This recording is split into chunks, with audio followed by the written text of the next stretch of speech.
Welcome to National Parks Traveler, where we explore the national parks and the issues that involve them.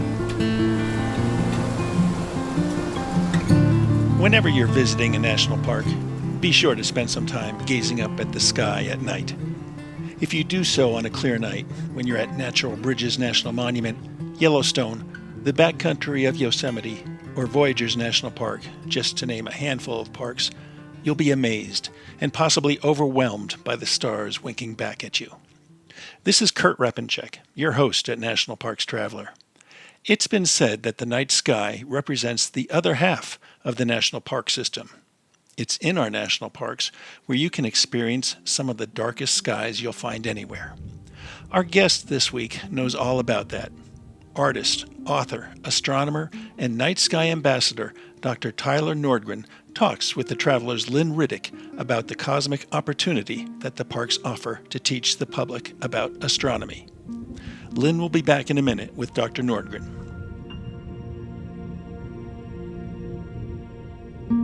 Nova Scotia, 8,000 miles of coastline dotted with colorful fishing villages, quaint coastal towns, and an abundance of scenic natural beauty. Home to 2 national parks, Cape Breton Highlands and Kejimkujik. Spend your nights under a canopy of twinkling stars. Spend your days exploring trails, beaches, historical waterways, and tons of cultural and recreational experiences. Visit novascotia.com today to start planning your natural getaway. From now through December 31st, 2021, Interior Federal Credit Union is offering auto loans with rates as low as 1.99% APR. If you aren't already a member, apply at interiorfcu.org. Get ready for the holidays and take advantage of the year-end car deals. Use their car buying services to help find the best deal out there and start saving today.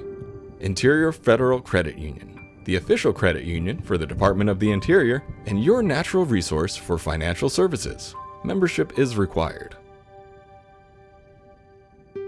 The Yosemite Conservancy helps visitors connect with Yosemite through adventures, volunteering, and the arts. It's the only nonprofit dedicated to supporting Yosemite National Park and funds grants to improve trails, restore habitat, protect wildlife, and inspire the next generation of nature lovers. Learn more at yosemite.org.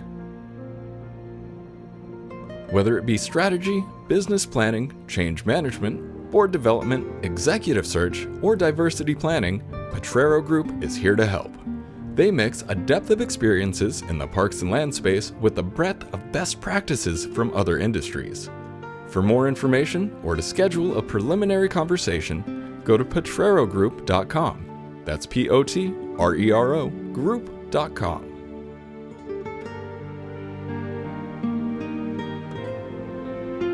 Hi, Kurt Repenchek again.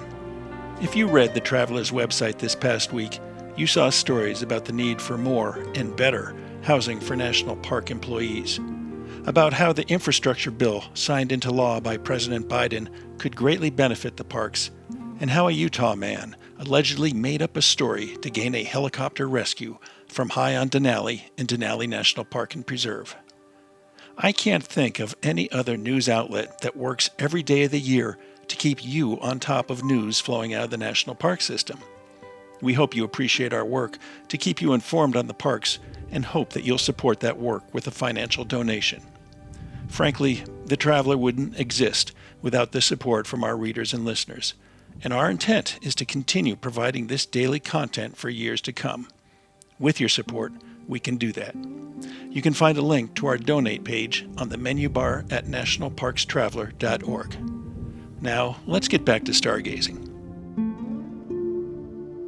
It's probably safe to call Dr. Tyler Nordgren a night owl. Under the cover of darkness, you might find him paddling down the Colorado River in the Grand Canyon, pointing out constellations, or guiding a tour group in Alaska to see the Northern Lights, or photographing the Milky Way from a craggy overlook in Acadia National Park.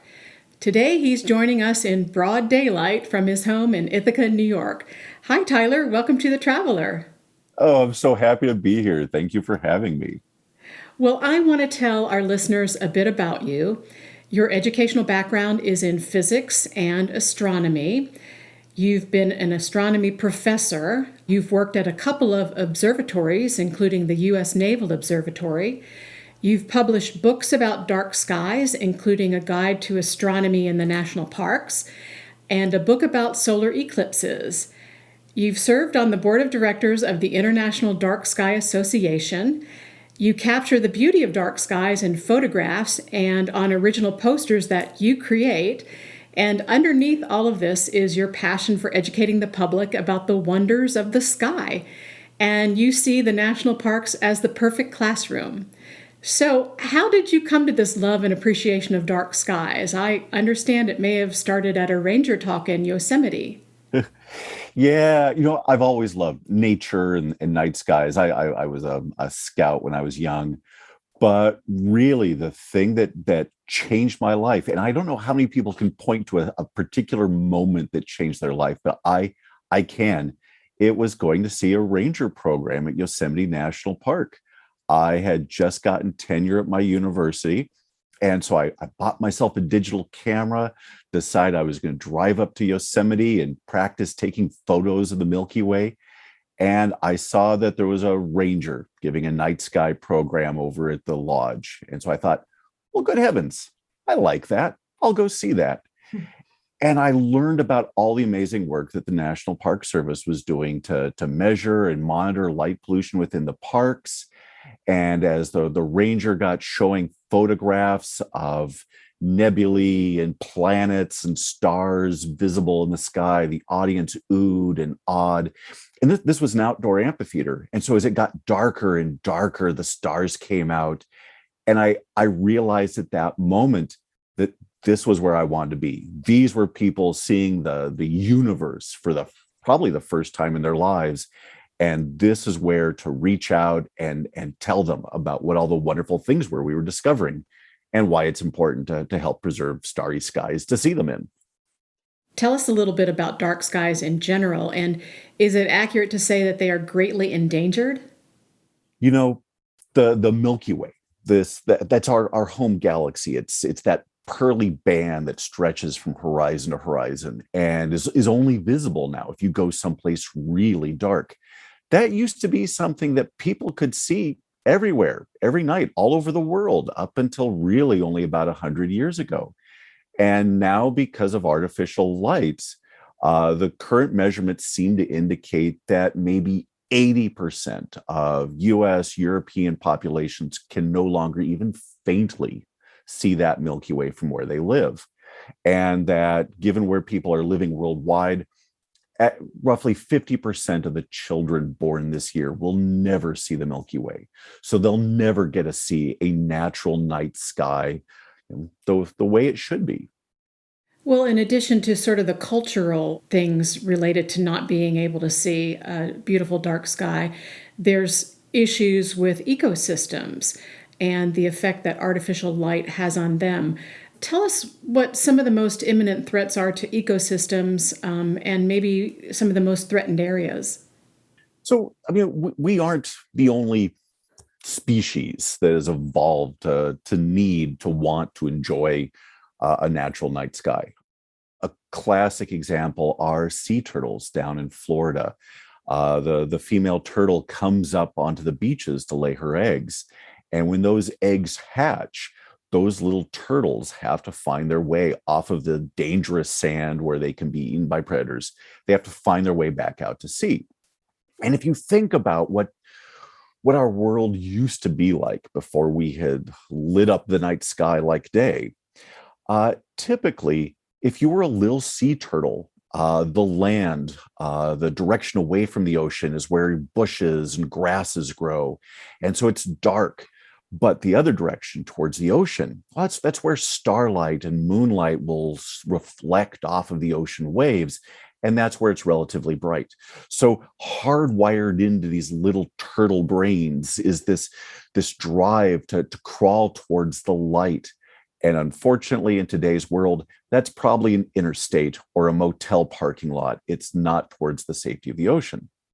And so all over the world, there are species like this that are encountering their world being turned upside down, and these starlight or darkness that they've evolved to need has gone away.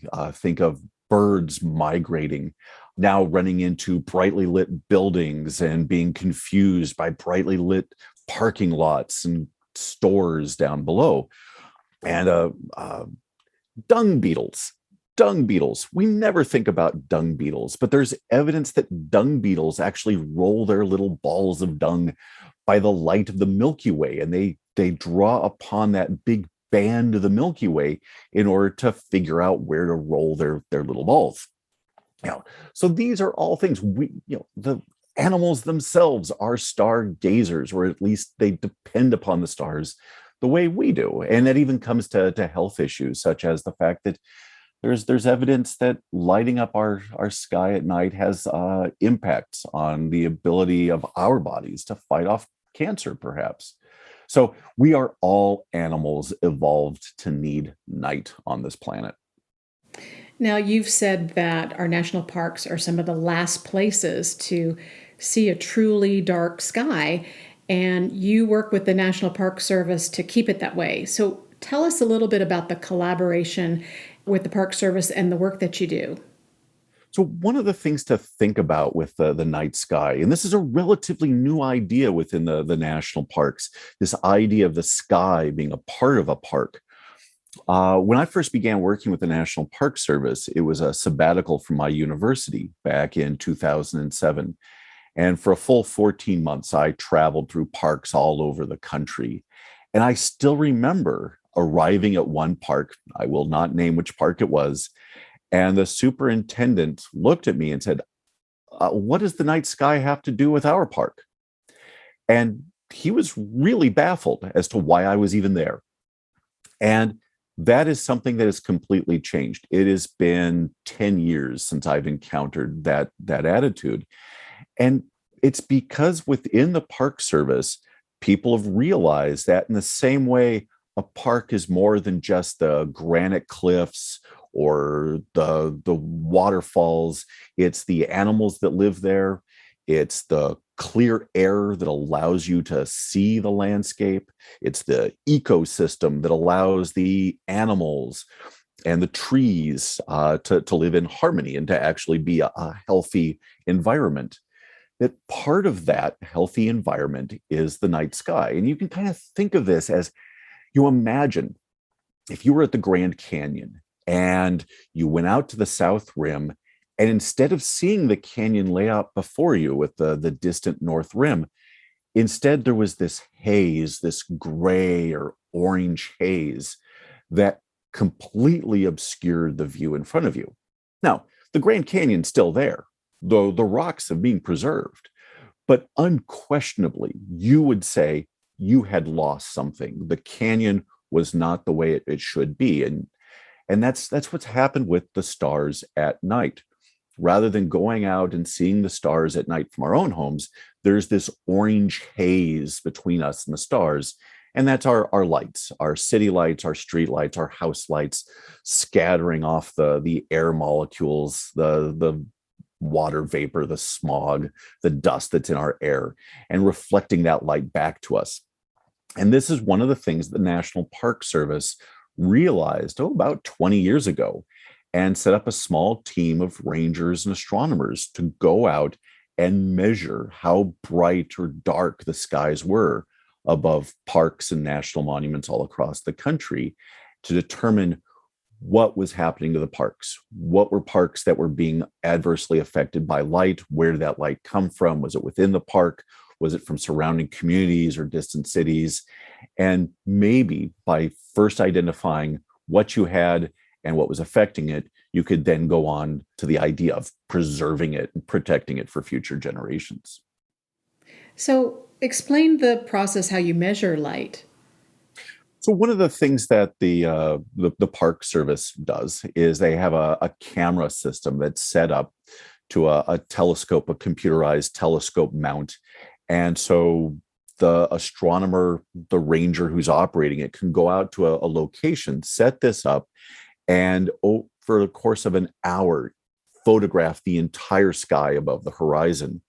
And through those photographs, identify, all right, which features are stars, which features are the Milky Way, which features are planets, subtract out those, and what's left is the light from us, distant cities, and being able to identify, okay, there's a glow off towards the northeast. What is there in that direction?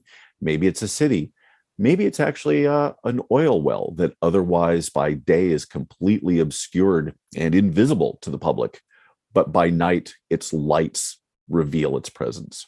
And that's one of the things that I've found in a lot of national parks out west, that once the sun goes down, especially in areas without a lot of trees or bushes, where oil and minerals are being sought for, there's a lot of light out there that is not actually associated with anybody living there. Interesting. So, what kind of things do you do with the park, or have you done with the park service? I think that there was something you were doing about night sky training for national park rangers.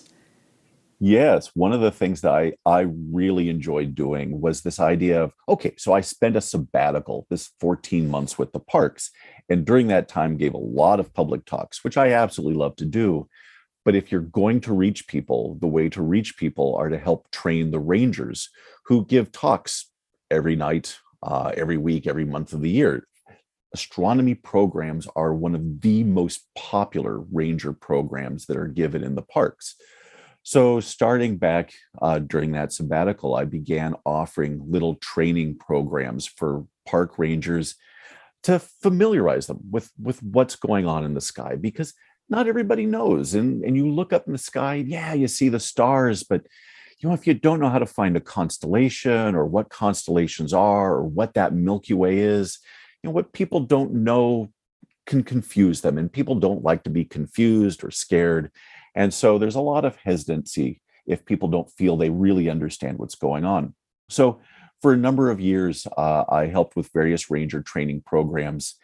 And unfortunately, the very first thing that got canceled for me when the pandemic began was a night sky ranger academy. There was a group of us that were planning to do a ranger training program out in Death Valley. It was going to be a week-long intensive training in how to use telescopes, identify features in the sky, and create your own night sky program for the public. And I still remember the sense of chaos and fear as we were watching the news, and eventually that had to be canceled. The plan had been to do two of those a year. I don't know what's going to happen. I imagine they'll come back, but it's one of the things that I'm sad to have missed during this pandemic time. Well, when you're speaking to rangers or the general public about the cosmos, it must be a challenge to keep the subject matter easy to understand. You know, one of the things during this pandemic is I've given a number of talks online via Zoom for a few parks, and it's yeah, it's fun. I enjoy it. I've been trained to make complicated issues understandable, but there is nothing that compares to actually being out there in an amphitheater with a crowd. I was lucky to be able to do out at Grand Canyon this last summer for the brief period that things seemed to be getting better. And it was right after the park really reopened up their park programs.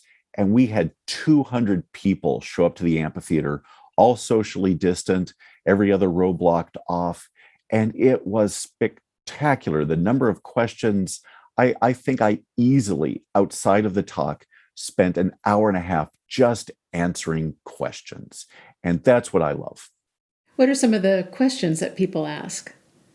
Oh, they run the gamut from, well, why is Pluto not a planet anymore? To, what can you tell me about UFOs? Especially this last year when there was news of UFOs being seen by military pilots. Boy, I got a lot of questions about that one. But also they run the issue of why are we exploring Mars, to where did the universe come from? And it's one of the things I love about working with the public, is because everybody has heard something about astronomy, something about the night sky. Black holes appear in movies. We hear of time travel, and Even if you've seen Star Trek, you've heard the word a parsec. There's all these things just floating around in our common public culture that touch on astronomy and the night sky. And one of the things I enjoy doing is finding a way to connect each and every one of those, to the best I can, to something you can see for yourself in the sky overhead when you get to a dark national park.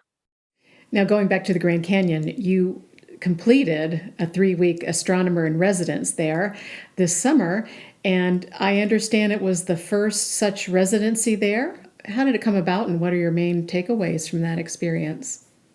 So the national parks have long had artists in residence. It's a long storied history with the national parks. Uh, but Grand Canyon, back in 2019, on the 100th anniversary of its declaration as a national park, it was declared by the International Dark Sky Association to be a dark sky, an international dark sky park. And this was through long effort by the folks at Grand Canyon to help preserve the dark, starry skies there.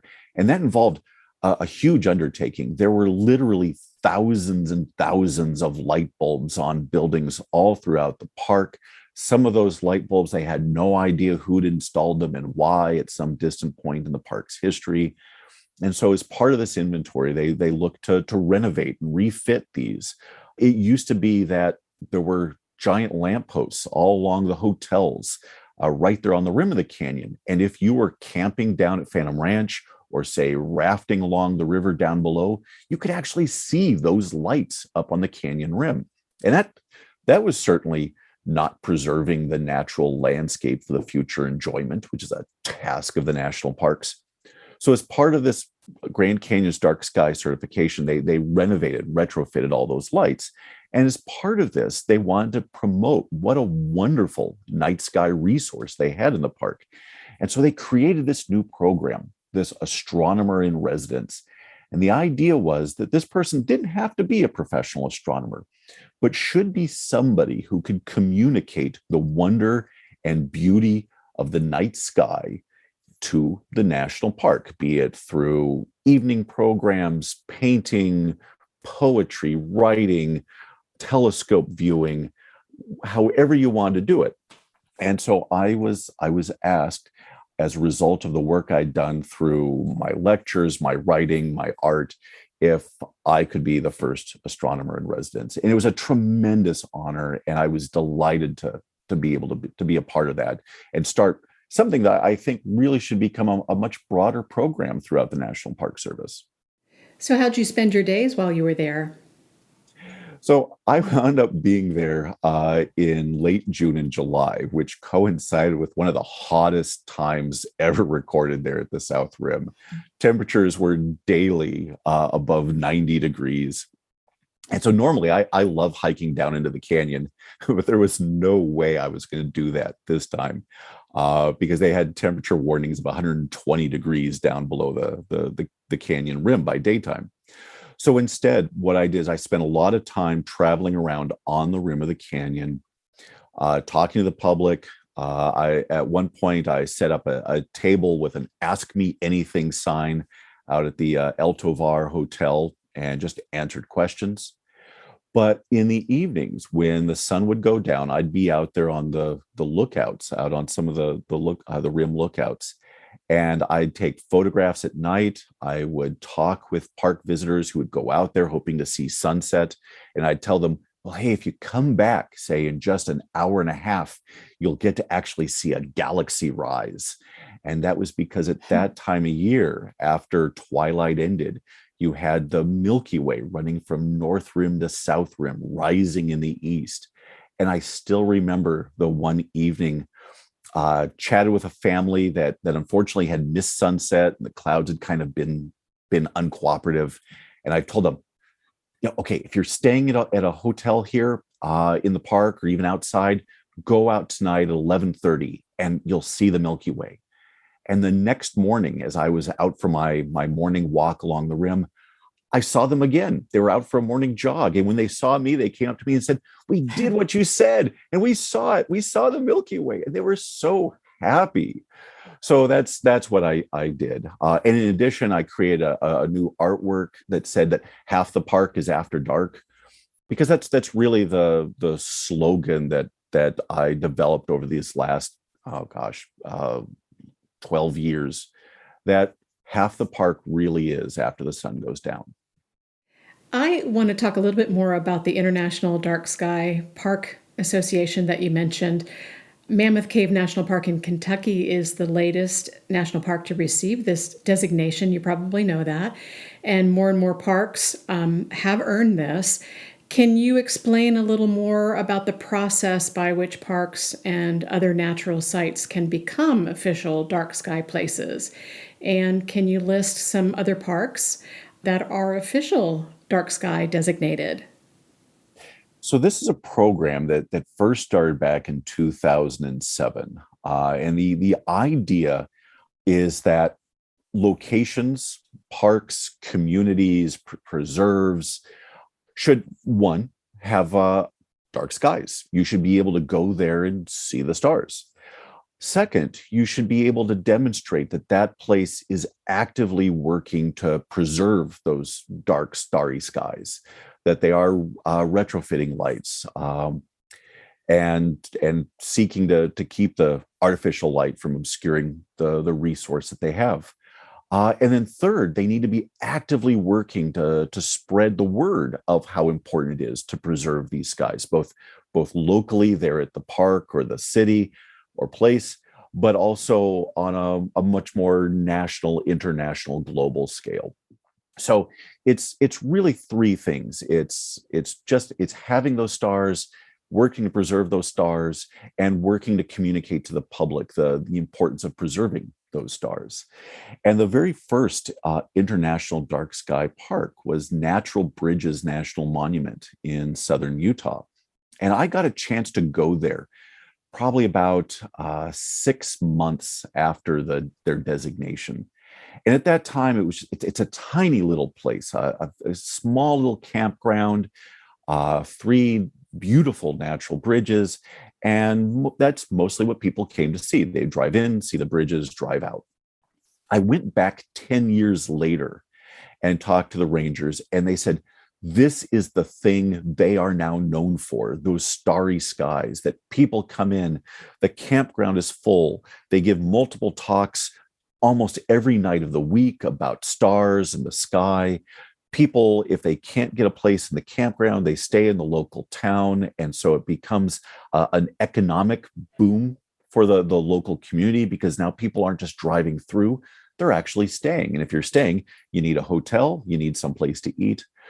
So this has been a wonderful thing for places like Natural Bridges. Other parks, Big Bend National Park in West Texas, still the darkest park I've ever seen. But also places like, oh gosh, Joshua Tree in Grand Canyon, Chaco Culture National Historical Park in northwestern New Mexico. These are places where people have been looking at the stars for at least thousands of years, and they integrated it into the buildings and the rock walls around them. So these are some of the important places just in the United States, and these communities are now found all around the world, but the largest collection of them are here in the United States. What about our national seashores? That's also something that's really important.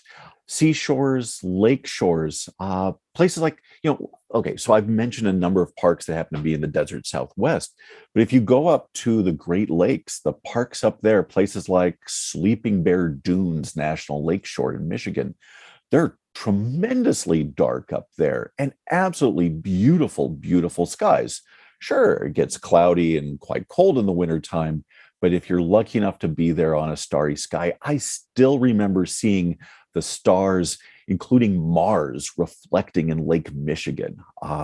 So, and if you go further east to, say, the Atlantic coast, a place like Acadia National Park has got one of the darkest locations on the East Coast. And they rightly celebrate that with a night sky festival every fall. Your book, Stars Above, Earth Below, A Guide to Astronomy in the National Parks, is a guidebook for what to look for in the skies above. The Traveler's Kurt Repenschek, our editor, actually reviewed it when it was first published, and I just bought a copy yesterday because I like looking up at a dark sky, but my knowledge is very limited. So much of what you see depends on the time of year, the weather, where you're physically located, and the darkness around you. So, what's your best advice to novice stargazers like me? So, what I'd recommend is if you want to see the maximum amount of stars whenever you go to any national park, the idea is you want to go when there's no moon up in the sky. So, pick a time near new moon during the month.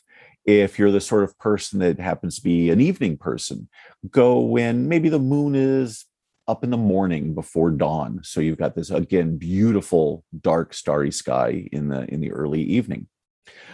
Uh, if the Milky Way is the thing that you've never seen and you want to see it as bright and beautiful as it can be, the time to go to a park is, say, late June, July, August, and September, and even into October.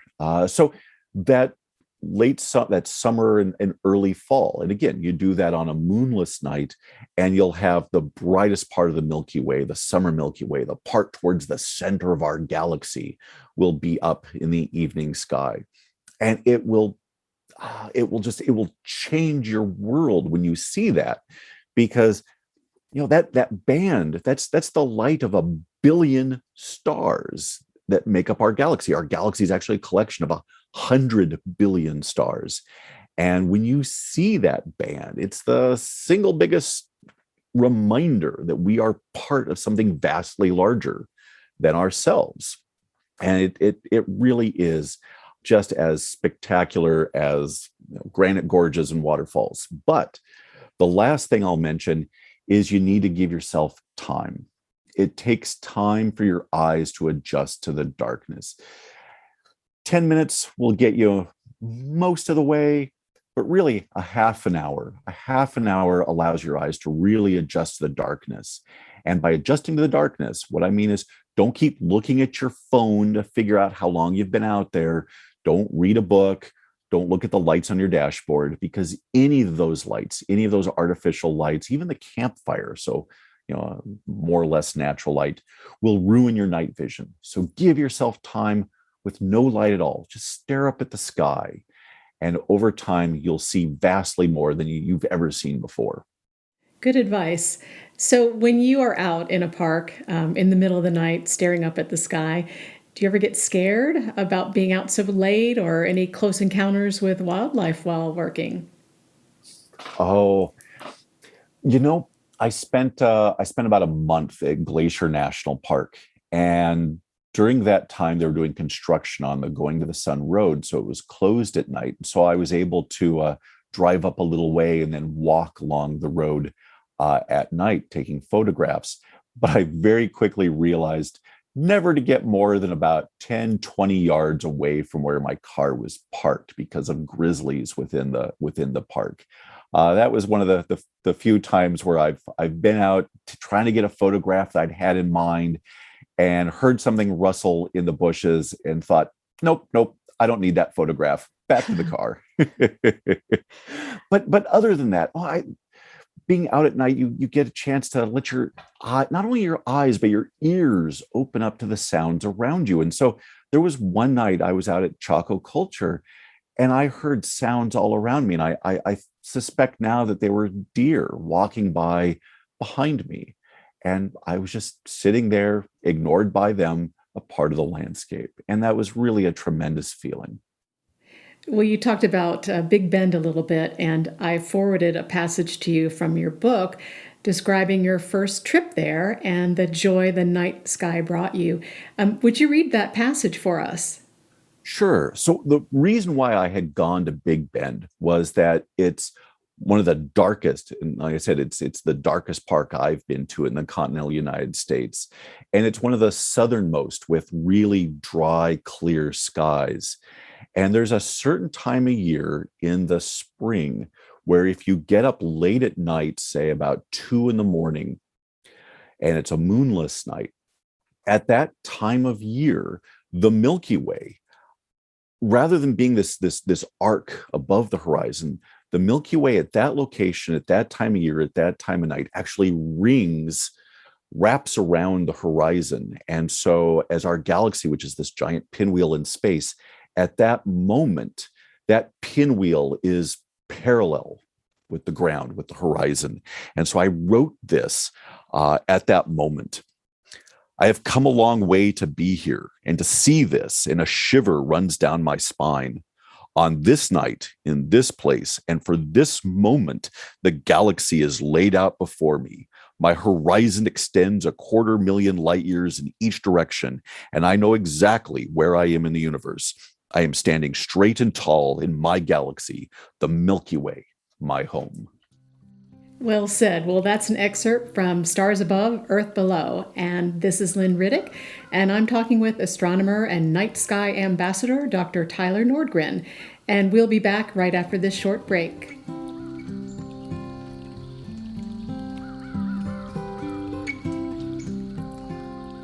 The Blue Ridge Parkway Foundation is the primary nonprofit fundraising partner for the Blue Ridge Parkway. It is made up of people who have a deep love for this majestic road and want to ensure that its natural beauty and the experiences it offers endure for generations to come. Show your appreciation at brpfoundation.org. Washington State is graced with 3 spectacular national parks, each different and special in their own unique ways. As the official nonprofit partner and the only philanthropic organization dedicated exclusively to supporting these parks through charitable contributions, Washington's National Park Fund has a mission to raise private support to deepen everyone's love for, understanding of, and experiences in Mount Rainier, North Cascades, and Olympic National Parks. Share your passion for these parks at WNPF.org. Acadia National Park is one of the 10 most popular national parks in the United States. It's also one of the smallest and most vulnerable. That's why Friends of Acadia exists. Friends of Acadia is an independent organization of passionate people inspiring those who love this magnificent park to make a real and lasting difference for Acadia. You can make a difference at friendsofacadia.org. The North Cascades Institute has a large portfolio. It's an environmental learning center, training center, conference center, and leadership center, all set in the splendor of the North Cascades National Park Complex. Learn more at ncascades.org. The Grand Teton National Park Foundation is a private, nonprofit organization that supports projects that protect and enhance Grand Teton National Park's cultural, historic, and natural resources. By funding initiatives that go beyond what the National Park Service could accomplish on its own, Foundation donors improve the visitor experience and provide benefits to the National Park System for decades to come. See their successes at gtnpf.org. I'm back now with Dr. Tyler Nordgren. You are an artist, a graphic designer, as well as an astronomer. You're also a published author and photographer. And your photography of the skies is amazing. They are featured in exhibits in the national parks and elsewhere. And your photos almost look like they were taken while it was still light outside. So tell me about your approach. So some of what I do is I try to take as little equipment out with me as possible. It's just a camera and a tripod and a little cable release. And I go out at night to capture what I experience, what I see when I'm out in a national park. And so I'll set up somewhere, point my camera at a view that even by day I would find beautiful. And then I wait for twilight to end and I snap a picture. Now, for a lot of places, truly dark places, the sky is actually much, much brighter than the landscape is. The sky being the stars, maybe some glow from a distant city, but the Milky Way. And so for most photographs, the sky just turns up to be quite bright and the landscape looks quite dark. And so one of the things I've started doing is going out when there's a little bit of a crescent moon in the sky, maybe 3 days past new moon. Just a little bit of moonlight will light up the landscape. And so I'll get this balanced photo that, to my mind, reminds me of what I see when I'm really out there. Interesting. Let's talk a little bit more about your posters. You often create posters promoting the dark skies in the parks, and you started creating these posters out of necessity. Tell us a little bit about that. So during that sabbatical, I had this book contract. And so as I was traveling around, I was writing my book, taking photos because I needed pictures. If I was going to tell people about what they could see in a national park, I wanted to show them. So not only was I out pretty much every clear night taking photos, but then I decided I also wanted something more than just photographs.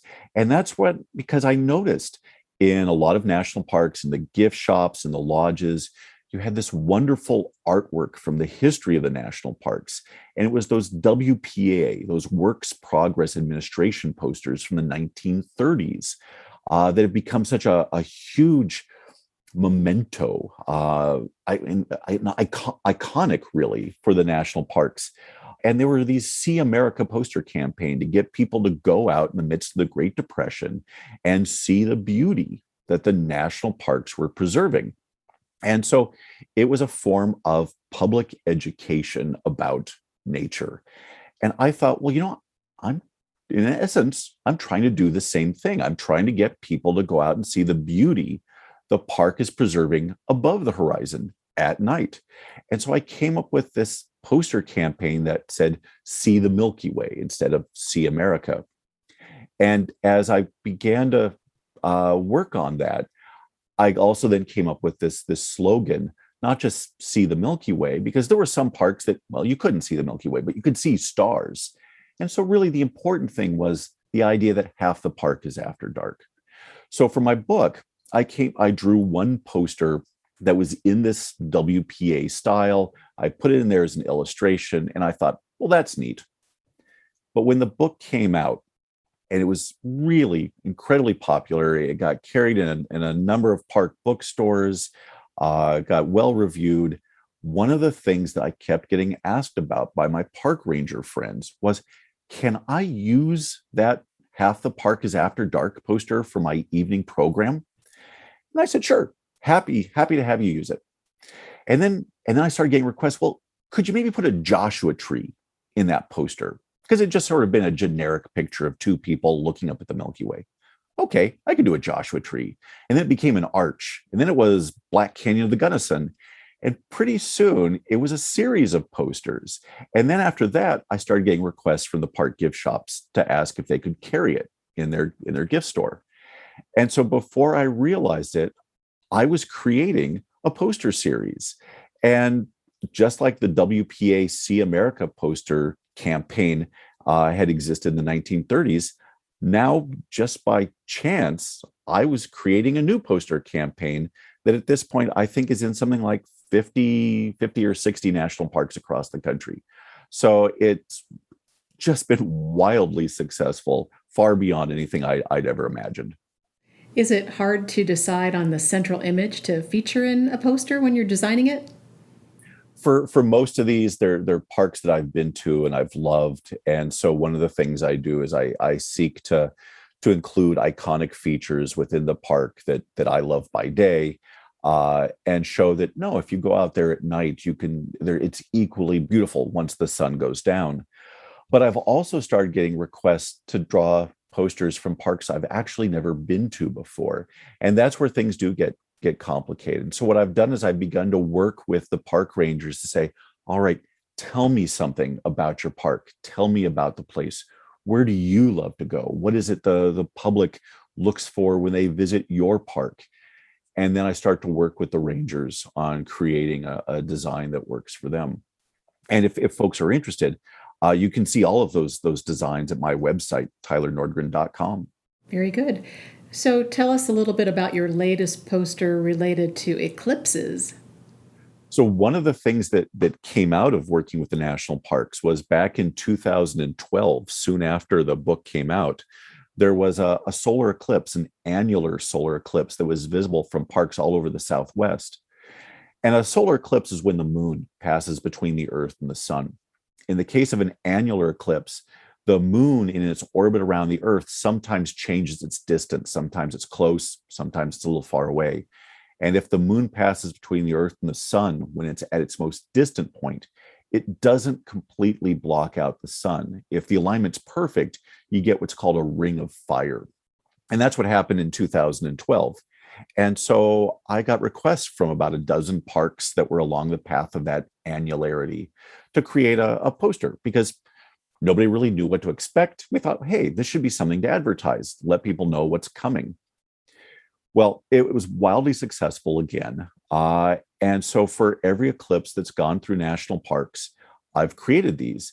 And as I've started another side business of leading eclipse tours, I've created these posters for every tour that I've led.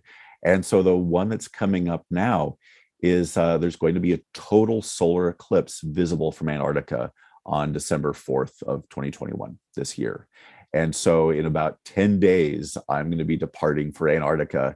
And for that, I created a special poster showing the ship that I'm going to be on amongst the ice floes off the coast of Antarctica with the eclipse above the ice. So I cannot wait. So far, every eclipse I've drawn a poster for, I've managed to see. So fingers crossed for this one. So is that, would you say, one of the darkest places in the world? It can be, except when we go this time, it'll be December. And so that's going to be the Southern Hemisphere's summer. So it's not going to get quite dark down there. So I'm not quite sure what stargazing we'll be able to do.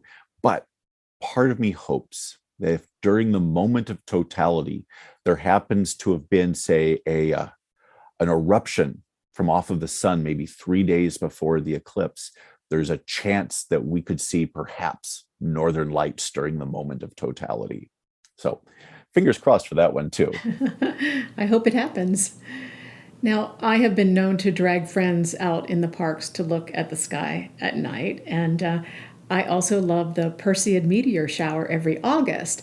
And I was about 19 when I first saw it near my home in what was then fairly rural Howard County, Maryland. And this year, in August, I coerced a friend and her husband and 2 sons to stay up till 2 a.m. to watch. And we were rewarded with some pretty spectacular shooting stars. But you believe the Geminids shower in December is actually a better show. Did I say that right? Yes, yes. It's called the Geminids. And because a meteor shower is caused by the Earth traveling through a stream of dust that's been left behind by a comet. And so as all these little dust grains orbit the sun and the Earth passes through that, it looks as if all of these little dust grains heating up in our atmosphere, producing the shooting stars, it looks as if they're all coming from a particular point in the sky. It's called the radiant. And wherever that radiant happens to be, whatever constellation it happens to look like it's coming from, that's what the meteor shower is named. So the Perseids come from the constellation of Perseus. The Geminids come from the constellation of Gemini. The Geminids are just as good as the Perseids, except they happen in the middle of winter. They happen in December. And so it's cold out. People understandably do not want to go out at 2 a.m. to look at shooting stars. So not as many people go out at that time of night. Halfway in between, like the Leonids are coming up on the morning of November 19th. And that's usually a pretty good in-between one. That one actually gets really good every 33 years when the comet that those dust grains come from replenishes that supply. So it made some spectacular meteor showers back in 1999 and 2000. So be on the lookout for 2032 and 2033. That's not as far away as you might think. That's right. You know, you've got the wheels churning in my head about Big Bend. I'm in South Texas, and, you know, Big Bend is never easy to get to no matter where you're coming from. But I was thinking it's probably, you know, time for me to go back to that national park. I haven't been there in a long time. And I was thinking, you know, maybe I should go in December and see if I can see the Geminid shower. Would that be a good place to see it? I think that'd be a spectacular place to see it. I'll just bundle up, right? Absolutely, yes. And again, meteor showers are at their best when you see them between midnight and dawn, because that's when you're on the side of the Earth the night side of the Earth that's plowing into that stream of dust particles. And if you if it happens that meteor shower falls on a moonless night, then that's the best time of all. So what I'd recommend is look for when is the next time the Geminids will occur on a moonless morning before dawn. Okay. Well, I was actually staying up till 2 just about every night during the Perseid shower, and it didn't seem like that was quite late enough. But I was saying, I got to go to bed at some point. And I kind of had the feeling that if I stayed up till 4 or 5, I'd see more meteors. So how late do you typically stay up during an event like that? Oh, I'll admit that 2 a.m. is really kind of about my limit for me these days. During the Perseid meteor storm back around 99, 2000, yeah, I went out all night. I pulled an all-nighter, but time catches up with you. And I find that about 2 a.m., that nice warm bed looks really inviting. So I get it. Yeah, I wondered if you had FOMO, a fear of missing out by going to bed too early. Oh yeah, and it's definitely true with the Northern Lights when I lead Northern Lights tours. Northern Lights are usually at their best around local midnight or local 1 a.m. if it's during daylight savings time. And every time I'm out, I keep thinking, all right, this looks pretty good, but boy, it's about 2 a.m. I don't know, should I stay out another hour? And I keep thinking, they're going to get really good the minute I go back to bed. So it happens. Well, those are my questions. Any final thoughts for us? One thing I really want to encourage people to do, as time goes on, we find there's so many things in our lives that take our attention. I've got an iPhone. I doom scroll through there reading the Washington Post or whatever until late at night. Even my books are now on my iPhone. And all of these things produce light that goes into my eyes. So when you do get that chance to get out to a national park, even if you've got cell service out there, put the phone away, fight that urge.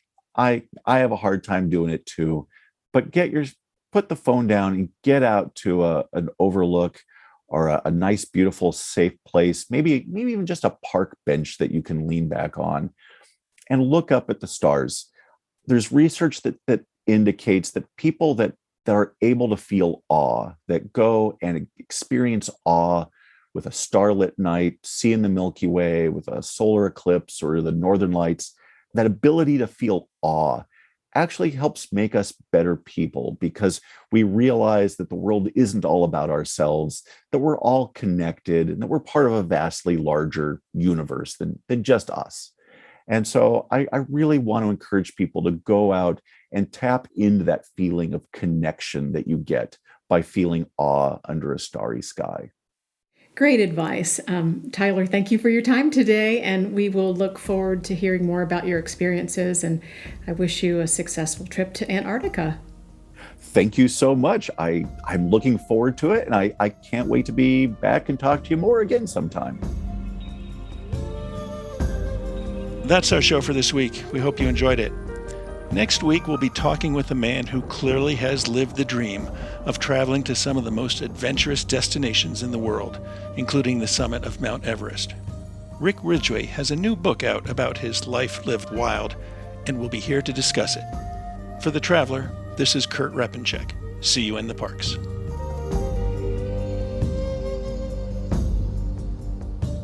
The composers and musicians at Orange Tree Productions have created a unique collection known as the National Park Series that has grown to include more than 30 CD titles. Composed against the backdrop of a park's sounds of nature, these musical scores will connect you with these beautiful places and take you there, at least in your mind. This collection is the #1 selling National Park audio series in the world and provides the background music for National Parks Travelers podcasts. Visit them at orangetreeproductions.com. Editing and production work for the National Parks Traveler podcast is done by Splitbeard Productions. You can learn more about us at splitbeardproductions.com. National Parks Traveler is a 501c3 nonprofit media organization that provides daily editorial coverage of national parks and protected areas. Traveler's coverage is made possible by reader and listener donations. Visit us at nationalparkstraveler.org.